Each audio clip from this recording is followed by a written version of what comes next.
And now back to our Decision 2020 coverage. As President-elect Joe Biden spoke today, his message was almost solely about fighting the pandemic. He named his new advisory board and continued to outline his plans for beating COVID. Our Angie Andrews has those plans now, and she joins us from outside Tampa General Hospital with more on the story.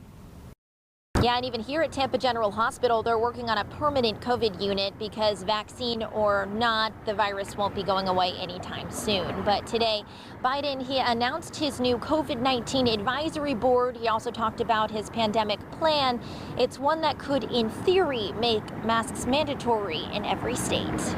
At the podium today, President-elect Joe Biden urged Americans to stop making masks a political statement. It won't be forever. But that's how we'll get our nation back up to speed economically. The Biden-Harris transition website outlines their 7-point plan on how to tackle the virus. It includes expanded free testing and says they'll work with governors with the goal of making masks mandatory in every state. But is that possible here in Florida? I would certainly hope so.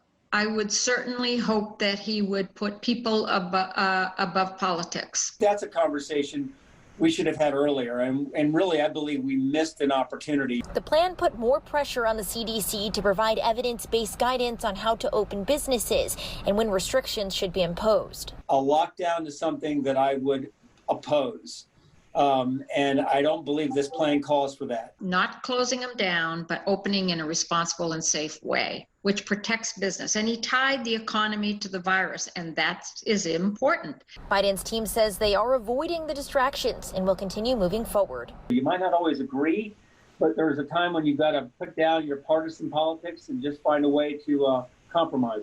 Part of the plan also involves investing $25 billion into vaccine manufacturing and distribution. On scene in Tampa, I'm Angie Andrews.